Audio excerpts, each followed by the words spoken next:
ये बहुत जरूरी बात है जो मैं आपके बीच में बोल रहा हूं। शायद आपको किसी ने ये बात बताई हो। महात्मा पाराशर कहते हैं कि महीने में एक बार ऋतुकाल होने पर, एक बार रजो दर्शन होने के बाद यदि दोबारा हो जाता है महीने के बीच में, तो वह ऋतुकाल नहीं माना जाता, वह रजो दर्शन नहीं माना जाता, वह किसी बीमारी के कारण हुआ है। ऐसी स्थिति में नारी तत्काल स्नान करते ही पवित्र है। वह देवी देवताओं के पूजन में, रसोई गृह कार्य करने में अपने आप में पूर्ण रूप से स्वतंत्र है। मेरी इस बात को आगे फॉरवर्ड कीजिए। इसमें हमारी बहनें और माताएं बहुत परेशान होती हैं। कभी कभी तो उनकी पूजा छूट जाती है, उनके व्रत छूट जाते हैं। यह पाराशर संहिता का अध्याय नंबर 4 सुन रहे हैं आप। पाराशर संहिता प्रथम खंड अध्याय नंबर 4 में इस बात की चर्चा की गई है जो मैं आपके बीच में निवेदन कर रहा हूं। चौथे दिन नारी शुद्ध रसोई का कार्य, 7वें दिन देव पूजन करने के लायक होती है। किसी स्त्री का रजो दर्शन महीने में बार बार आता है। एक बार के बाद में जो भी उस महीने के मध्य में हुआ है रजो दर्शन, उसमें नारी अपवित्र नहीं है, क्योंकि वो मासिकता की वजह से नहीं है, वह बीमारी की वजह से है। इसलिए उसमें वह देव पूजन और गृह कार्य करने में वो अपने आप में स्वतंत्र है। वह उसका रजो दर्शन मान्य नहीं होता। ऐसा वर्णन किया गया है महात्मा पाराशर के द्वारा। और ये बात मैं पहली बार आपके बीच में बोल रहा हूं। एक बार ये करा लगाइए, बोलिए भक्त वत्सल भगवान की जय हो। श्री हनुमान जी महाराज की जय जय जय श्री राम। मेरे पास बहुत बारे मैसेज भी आए हैं, मैं ठीक से समाधान नहीं कर पाया क्योंकि मुझे उतनी जानकारी उस समय नहीं थी। अब मैंने ग्रंथ पढ़ा है तब मुझे पता चला है। कभी कभी ऐसा होता है कि 8 दिन के बाद में फिर दोबारा जो दर्शन हो जाता है, और कभी कभी तो फिर वो हर दूसरे दिन, फिर तीसरे दिन। इसमें महात्मा पाराशर स्पष्ट कहते हैं कि ये कोई बीमारी की वजह से ऐसा हुआ है, वो कोई शारीरिक बीमारी की वजह से ऐसा हुआ है। जो ऋतुकाल है वो महीने में एक ही बार आता है, लेकिन मध्य में बीच में ऐसी कोई घटनाएं घटी हैं, कोई ऐसी स्थिति बनी है, तो यह बीमारी की वजह से हुआ है। स्पष्ट लिखा है कि यह बीमारी की वजह से हुआ है। इसमें नारी को अपवित्र नहीं माना जाता। स्पष्ट शब्दों में लिखा है, इसमें नारी को अपवित्र बिल्कुल भी नहीं माना जाता। वह पूजा पाठ करने की पूर्ण रूप से अधिकारिणी है। एक मैसेज में लिखा है, रचना पाराशर आपने लिखा है, बहुत बड़ी परेशानी दूर हुई है महाराज जी, आज बहुत बड़ा समाधान हुआ है। और ये बिल्कुल 1 लाख कैरेट मुझसे थोती बात नहीं आती। जो है वो यही स्पष्ट है। पाराशर संहिता में इस बात का वर्णन किया गया है। अध्याय नंबर 4 में इस बात की चर्चा, कई श्लोकों में इस बात की चर्चा की गई है, जिसमें नारी के रजो दर्शन की, इसमें तो ये लिखा है कि 7वां दिन जब नारी का होता है तो देवता उसके हाथ की रोटी खाने के लिए तरसते हैं। ऐसा वर्णन है कि महीने के बीच में जो भी कोई मानसिक अपराध हुआ है, रजो दर्शन के द्वारा नारी के अंतस से वो सब बाहर हो जाता है। नारी गंगा की तरह पवित्र हो जाती है, पावन हो जाती है, ऐसा वर्णन किया गया। देव उसका दर्शन करते हैं। नारी चतुर्थ दिन में स्नान करने के तत्पश्चात वह सबसे पहले देव दर्शन करे, भगवान का दर्शन करे, उन्हें प्रणाम करे। उसके बाद में वो अपने पति का मुख देखे, पति परदेश में, उसकी तस्वीर देखे, उसकी फोटो देखे। अपने पति मुख के दर्शन की बात महात्मा ने करी। महात्मा पाराशर ने ऐसी अद्भुत बात कह दी है। घड़ी का कांटा भाग रहा है तो कुछ 1-2 सूचनाएं, अभी कथा चलेगी, कहीं जाइएगा मत। और मुझे लग रहा है बोर नहीं हो रहे होंगे, आपको अच्छा ही लग रहा होगा कथा में, क्योंकि इन कथाओं में बहुत समाधान होता है। छोटी सी सूचना यह है कि अभी यह कथा 18 तारीख से लेकर 25 तारीख तक कलकत्ता की धरती पर है। वहाँ के लोग हमें सुन पा रहे हैं। कथा की टाइमिंग्स 4 बजे से है। 4 बजे से टीवी पर वहाँ का एड्रेस चल रहा है। 18 तारीख से लेकर 25 तारीख तक मई में श्रीमद् भागवत जी की कथा है। आप पधारिए और इस अद्भुत कथा का आनंद लीजिए। 25 तारीख को कथा पूरी हो जाएगी। 26 और 27 2 दिन में मैं दिल्ली में हूँ और वहाँ भी एक एक दिन का कार्यक्रम है। वहाँ भी कथा के टाइमिंग्स 4 बजे से हैं। संस्कार टीवी पर कथा लाइव है। कलकत्ता की भी कथा के लास्ट के 2-3 दिन हैं संस्कार पर, पहले सत्संग पर है। और दिल्ली का दोनों दिन का कार्यक्रम संस्कार टीवी पर है 4 बजे से लेकर 7 बजे तक। तो कार्यक्रम हम 3 बजे से शुरू कर देंगे, थोड़ा पहले आप आ जाइए। और क्योंकि 3 घंटे में मन भरता नहीं है तो सब आश्रम में काम धाम ज़्यादा रहते हैं और जजमान का कोई ऐसा लोड भी नहीं रहता है, इसलिए थोड़ा सा टाइम में इसमें कटौती कर लेते हैं। 11 बजे तक मेरे पास इतने काम होते हैं, मैं फ्री नहीं हो पाता। लेकिन ये बाहर की कथाएं हम ज़्यादा से ज़्यादा उसको टाइम देते हैं, ज़्यादा से ज़्यादा उसको समय देते हैं। 26 और 27 2 दिन दिल्ली में हैं, नीचे स्कॉलर में चल रहा है, वो आप पढ़ लीजिएगा। और 28 तारीख से लेकर के 28 मई से लेकर के और जो 4 जून तक का कार्यक्रम है ये सुखताल की धरती पर है। मेरा आग्रह निवेदन, इस कथा से आप चूक मन जाना। और जो कोई विशेष कथाएं होती हैं उस पर मैं जोर देता हूँ। रामेश्वर की कथा में आपको आने के लिए मैंने जोर दिया, द्वारका की कथा के लिए जोर दिया। कथा तो पूरे साल ही भर करता रहता हूँ, लेकिन कोई कोई कथा ऐसी है, उनमें से एक है सुखतीर्थ सुखताल की कथा। सच मानिए कथा 1 करोड़ कथा से बढ़ के है, क्योंकि श्रीमद् भागवत की जन्मस्थली है सुखतीर्थ। गंगा माई की गोद में एक विशाल पंडाल में अद्भुत आयोजन होने को जा रहा है। तो इस कथा का आप बिल्कुल आनंद लें। सबके लिए वहाँ व्यवस्था की जा रही है, रुकने की, ठहरने की, वहीं आवास की व्यवस्था है, वहीं भोजन है और वहीं कथा है। तीनों चीजें एक ही जगह है। आप रजिस्ट्रेशन जरूर करा लेना, इसलिए क्योंकि पूरे सुखताल में आपको रहने को जगह नहीं मिलेगी। सुखताल छोटा सा है और कथा 25 चल रही होंगी उस डेट में। हमारी कथा के अलावा 24 और चल रही होंगी। 25 कथा, कहीं भी इंच जगह नहीं मिलेगी पाम रखने के लिए और आप परेशान हो जाएंगे। और मैं कहता हूं तीर्थ में जब आप आते हैं तो आप आश्रम की व्यवस्था में आते हैं तो एक शान के साथ उस आयोजन का आप आनंद लेते हैं। सहयोग राशि एक छोटी सी सहयोग राशि है, 5,500 रुपया पर व्यक्ति, जिसमें आवास, भोजन, भंडारा सब कुछ है। उसमें बस पोथी पाठ अलग है। पोथी के लिए 12,500 रुपया, जिसमें ब्राह्मण की दक्षिणा है, पूरा यज्ञ है, उसमें उनका आने जाने का किराया, आवास सब कुछ उसी में ही है। तो आप गौ माता के मेंबर बने हुए हैं, अक्षय वृत्ति सेवा से जुड़े हैं, तो सहयोग सिर्फ 11,500 रुपया है। और इसमें एक सहयोग के रूप में 2150 रुपया, जो पोथी नहीं बिठा सकते हैं उनके लिए एक गिलहरी जैसा सहयोग आपका भी उसमें हो जाएगा। बड़ा आयोजन है। ये वहीं की सुखताल की तस्वीरें आप देख रहे हैं, नहीं तो उस समय टीवी में आप देखेंगे तो आप कहेंगे अरे हम तो चूक गए। तो चूकिए मत, मैं पहले से ही आपको सावधान कर रहा हूं। आप इस अनुष्ठान में, इस कार्यक्रम में आप जरूर पहुंचिए। अभी 1 बजे सत्संग टीवी से तत्काल तुलसी तपोवन यूट्यूब चैनल पर जुड़ करके, और कथा छूट न जाए, पूरी कथा का आप आनंद लें। मैंने एक दिन निवेदन कर दिया है, गौ माता की गौशाला का काम जोर से चल रहा है। आपने बड़े बड़े सहयोग किए हैं, इसमें गौ माता के लिए ईंटों की जरूरत है। आश्रम ने 30 लाख ईंटों का क्रय किया है। उसमें 1,000 ईंट, 500 ईंट आपकी भी हो जाए। सहयोग 1,000 ईंट के लिए सिर्फ 3,000 रुपये का, 1,000 के लिए 6,000 रुपया और 500 ईंट के लिए सिर्फ 3,000 रुपये का सहयोग करके, और आप इन सेवा कार्यों को आप ताकत दीजिए गौ माता के अक्षय वृत्ति मेंबर बन करके। और यह सौभाग्य का माल है।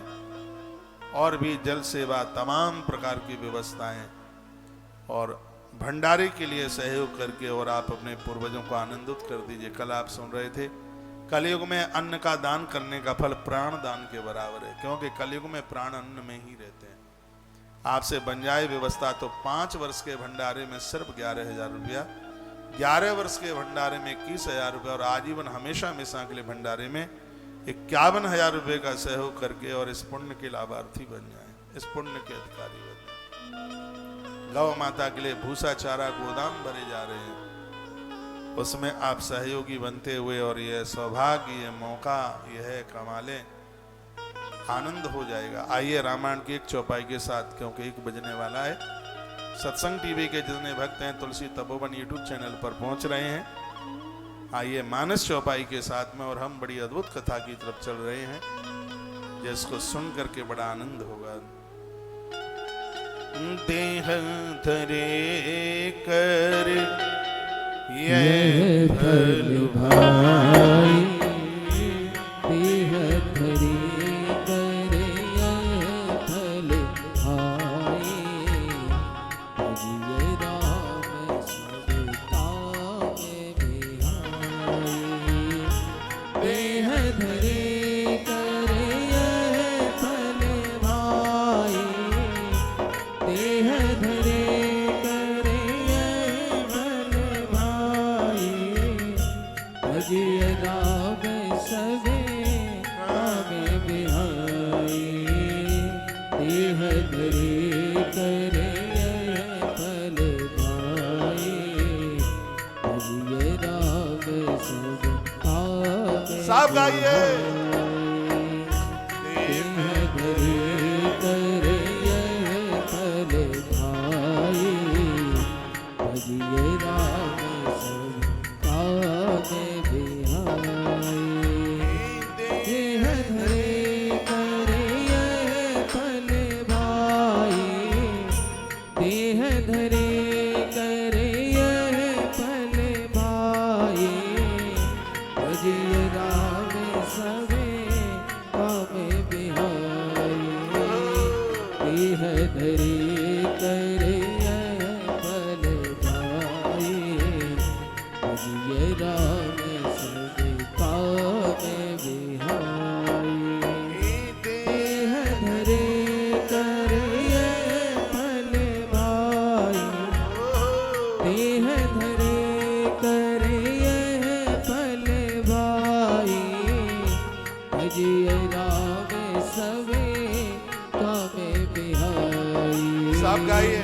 देह धरे कर ये फल भाई, भजिए राम सब काम बिहाई। श्री राम जय जय राम जय जय राम, श्री राम जय राम जय जय राम, श्री राम जय राम जय जय राम, श्री राम जय राम जय जय राम, श्री राम जय राम जय जय राम, श्री राम जय राम जय जय राम, श्री राम जय राम जय जय राम, श्री राम जय राम जय जय राम, श्री राम जय राम जय जय राम, श्री राम जय राम जय जय राम। देह धरे कर ये फल भाई, भजिए राम सब काम बिहाई।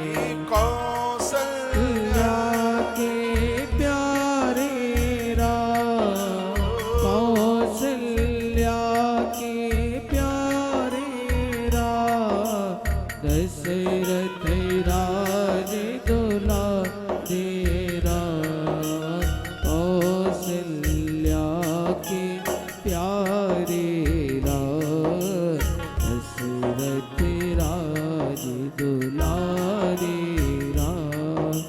श्री राम जय जय राम, श्री राम जय जय राम,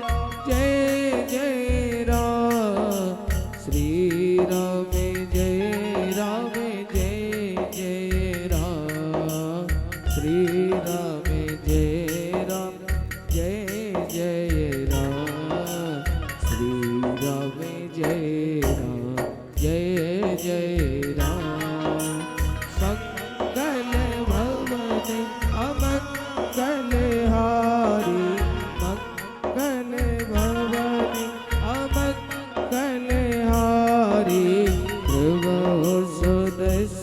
दशरथ अजर बिहारी राम जय राम जय जय राम श्री राम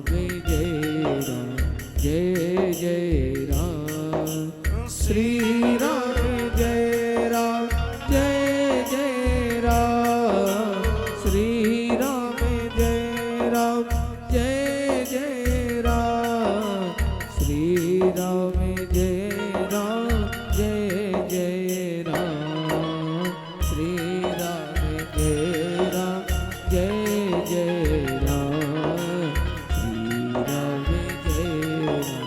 जय राम श्री राम जय राम जय जय राम श्री राम जय राम जय जय राम श्री राम जय राम जय जय राम श्री राम जय राम जय जय राम श्री राम जय राम जय जय राम कौशल्या के प्यारे राम कौशल्या के प्यारे राम दशरथ राज दुलारे राम कौशल्या के प्यारे राम दशरथ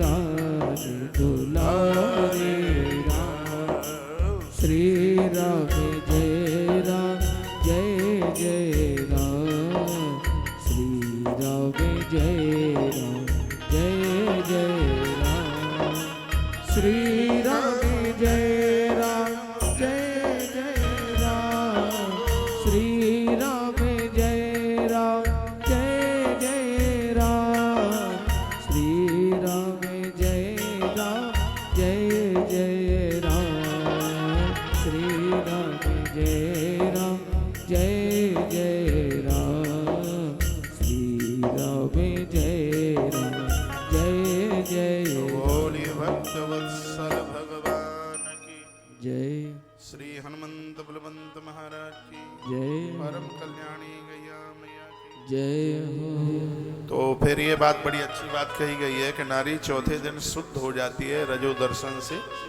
सातवें दिन देव पूजन यज्ञ कर्म में बैठने का उसे अधिकार मिल जाता है। और किसी भी स्त्री का रजो दर्शन बार बार होता है तो वो बीमारी के कारण होता है, उससे वह नारी अपवित्र नहीं मानी जाती। वह पूजा पाठ में उसको बैठने का, घर कार्यों को करने में उसको पूर्ण अधिकार महात्मा पाराशर अपनी संहिता में निवेदित करते हैं। ये बड़ी अद्भुत बात कही गई है। और फिर कहा गया है कि कुछ लोग ऐसे हैं जिन्हें सूतक नहीं लगता। ये कभी भी आपके घर में आ जाते हैं तो सूतक लगता नहीं है, या उनके घर में सूतक है और आप गए हैं। जैसे कौन कौन है सुनिए। शिल्पना कारुणिका वैद्या दासी दासा शनापिता राजाना क्षोत्रियाशैव सद्य शौचा प्रकीर्तिता सव्रता सत्यपुत्रशा हिताग्नि शयोध्वजा रागस सूतकम नास्ति यस एकछत पार्थवा। तो इसमें वर्णन किया गया है कि वो कौन कौन से लोग हैं जिनको सूतक का कोई असर नहीं होता। तो महात्मा पाराशर कहते हैं शिल्पी। जैसे मान लिया जाए किसी कारीगर के घर में सूतक है, वो आपके घर में लकड़ी का काम कर रहा है, नल का काम कर रहा है, बिजली का काम कर रहा है, तो उसके आने से आपके घर में कोई भी आपका घर अपवित्र नहीं होता। शिल्पी को सूतक नहीं लगता। ये बहुत ध्यान से सुनिए, महात्मा पाराशर कहते हैं। उदाहरण के तौर पर जैसे किसी शिल्पी के घर में, किसी कारीगर के घर में, किसी मैकेनिक के घर में कोई गमी हो गई, या उसके घर में किसी संतान का जन्म हुआ है, तो उसके घर में सूतक है, लेकिन वो आपके घर चल करके आता है तो उसके आने से आपका घर अपवित्र नहीं होता, आपका घर अपावन नहीं होता। इसमें एक है शिल्पी। दूसरा है उसमें वैद्य। मान लिया जाए डॉक्टर के घर में सूतक पातक है, डॉक्टर के घर में, और आप दवाई लेने के लिए उसके पास में गए तो आप पवित्र नहीं है, उस सूतक का असर नहीं होगा। वैद्य शिल्पिया वैद्य आपके घर आता है उसने आपकी नाड़ी पकड़ी, उसके घर में कोई गमी हो गई है, जन्ना सोच हो गया उसके घर में, और वह आपके घर आया और उसने आपको छुआ, तो उसके छूने से आप अपवित्र नहीं होंगे। हमारे इन ग्रंथों में मान्यता दी गई है कि इतने लोग हैं जो सूतक के बंधन में नहीं हैं, उनको बाहर किया गया है, जिसमें एक है शिल्पी, एक है वैद्य, एक है कारीगर, एक है दास और दासियां। जैसे आपका ड्राइवर, उसके घर में सूतक है मान लिया जाए, और वह आपकी गाड़ी चला रहा है, आपके यहाँ वो काम कर रहा है, तो वह सूतक आपको प्रभाव। ये बात है बहुत ज्यादा समझने के लायक है, बहुत ज्यादा जरूरी है बातें समझने के लिए। जो आपके यहाँ नौकरी कर रहे हैं, आपके यहाँ सेवक बन करके रह रहे हैं, तो वह उनके घर में लग गया सूतक।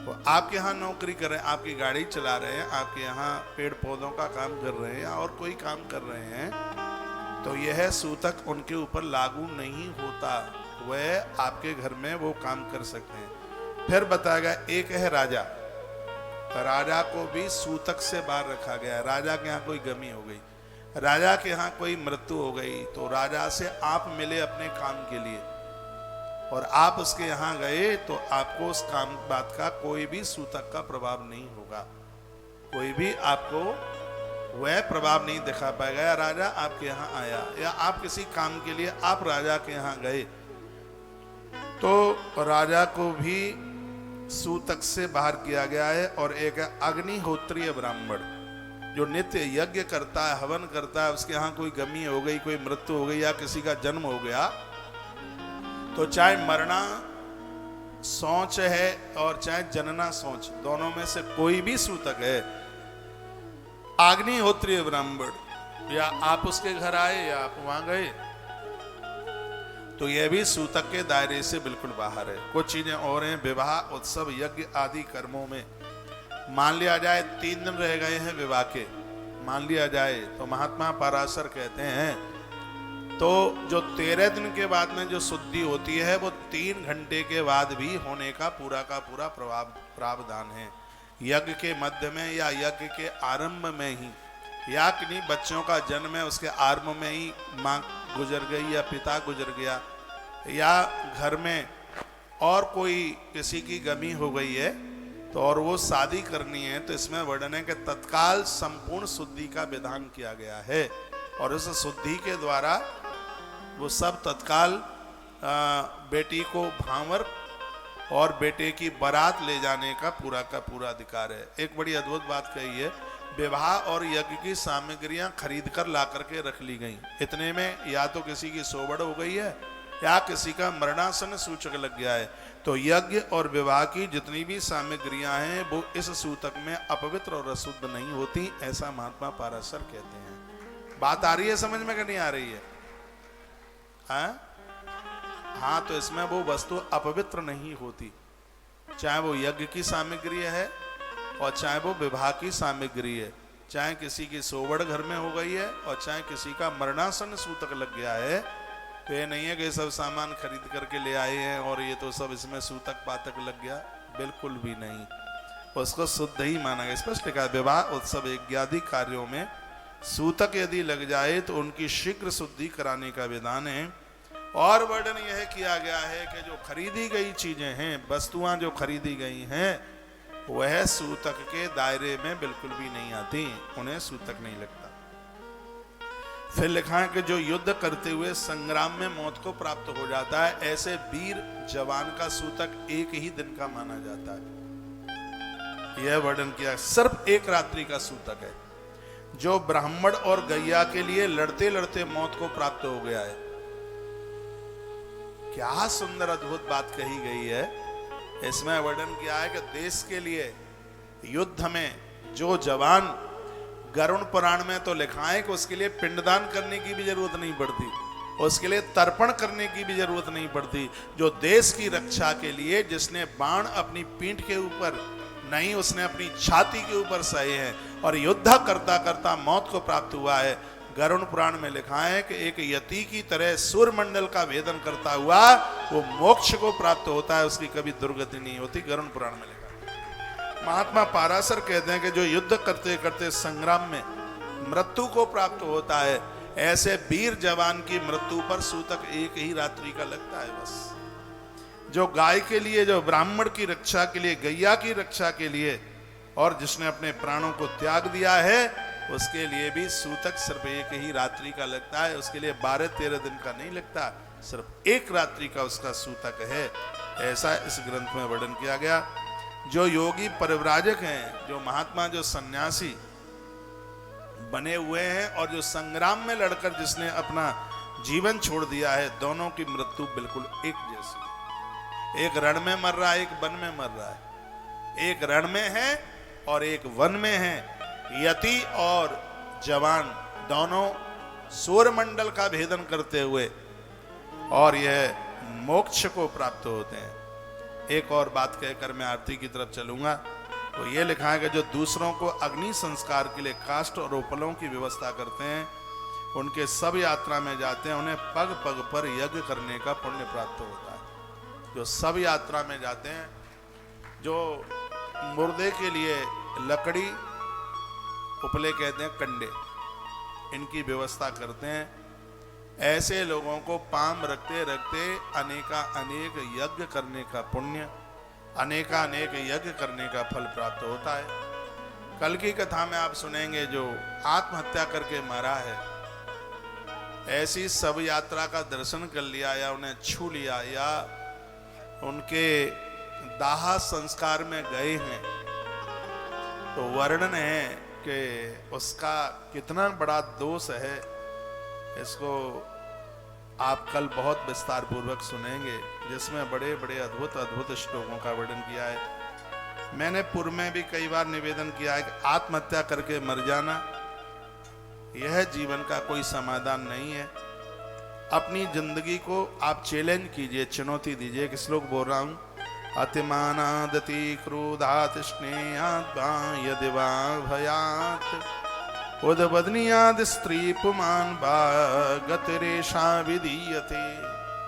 बहुत प्यारा श्लोक है। यदि कोई स्त्री या पुरुष अभिमान के साथ, क्रोध के साथ परेशान होकर किसी से बदला लेकर या किसी से वो प्रेम करे और वो उसको ना मिल पाए, ये भी लिखा है, या किसी भय से, कोई भय हो, किसी कोई अपराध हो जाए, पुलिस वाले पकड़ के लेके जाएंगे, बड़ी बदनामी हो जाएगी, तो सल्फास खा के मर जाओ तो ज्यादा ठीक है।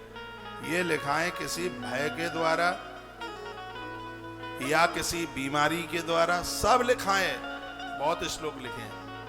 बीमारी की वजह से या किसी अपने से कोई झगड़ा हुआ है उसकी वजह से, यदि कोई फांसी लगाकर या और किसी प्रकार से आत्मवध करके मौत को प्राप्त हुआ है, तो इसमें वर्णन किया गया है कि उसकी गति नहीं होती, उसकी मुक्ति के ऊपर तो बहुत संकोच किया गया है, वर्णन किया गया है कि उसको गति नहीं। या जीवे नेनम गच्छन्त सान्वयः, ऐसी मृत्यु होने वाले व्यक्ति के सब यात्रा में उसकी दाह संस्कार क्रिया करने में भी एक बहुत बड़े दोष का वर्णन किया गया। यदि किसी ने उसका दाह संस्कार किया है तो उस दोष की निवृत्ति के लिए इसमें एक अध्याय में पूरी बात, ये चतुर्थ अध्याय सुन रहे हैं आप, इस संहिता का चौथा अध्याय है, जो बहुत वेरी वेरी मोस्ट इंपोर्टेंट। चौथा अध्याय, पांचवा अध्याय, ये बड़े गजब के अध्याय है, बहुत कुछ सीखने को लिए। ये बताते हैं, इसमें लिखा है, पूय सोड़ित संपूर्णे त्वंदे तम समज्जति षष्ठ वर्ष स्नानी नरकम प्रतिपद्यते। इसमें वर्णन है कि आत्महत्या करने वाले स्त्री पुरुष 60,000 वर्ष तक नरक भोगते हैं। यदि मैं गलत बोल रहा हूं तो मेरी बात काट के कोई बताए। इसमें लिखा है, पुयो सोड़ित संपूर्णे त्वंदे तम से, तामस नाम का वो उसको ये नरक तो उसको अंध तामिस नाम का नरक तो उसे मिलता ही है। पूव सोड़िता संपूर्णे त्वंदे तमस मज्जते, अंध तामिस नरक मिलता है। 60 वर्ष सहस्राणी नरकम प्रतिपद्यते। महात्मा पाराशर एक चुनौती के साथ कहते हैं कि यदि 60,000 वर्ष से पहले वो मुक्त हो जाए तो मैं इस बात का दावा करता हूं। महात्मा पाराशर ने दावा किया कि आत्महत्या करके मरने वाले लोग यदि 60,000 वर्ष से पहले यदि मुक्त हो जाएं तो मैं इस बात का दावा करता हूं, महात्मा पाराशर कहते हैं, वो कहते हैं इसलिए सजग समझदार व्यक्ति को चाहिए जीवन को चैलेंज करे, जीवन को चुनौती दे, कभी आत्महत्या करके न मरे, क्योंकि 60,000 वर्ष तक उसका उद्धार नहीं हो सकता, ऐसा वर्णन किया गया है। लिखा ना शौचम नोदकम नाग्निम ना श्रुपातम चकारयेत, वर्णन किया कि आत्महत्या करने वाले को ना तो उसको अग्नि संस्कार दें और ना उनका तर्पण करें। महात्मा पाराशर कहते हैं इसने जैसा किया उसको कष्ट भोगने दें, उसको कष्ट उसको भोगने दें, उसने जैसा किया है उसका परिणाम उसको मिलना चाहिए। आत्महत्या करने वाले चाहे स्त्री हो चाहे पुरुष हो, इसमें स्पष्ट वर्णन है, ना तो उसको जल की समाधि दें ना उसका अग्नि संस्कार करें,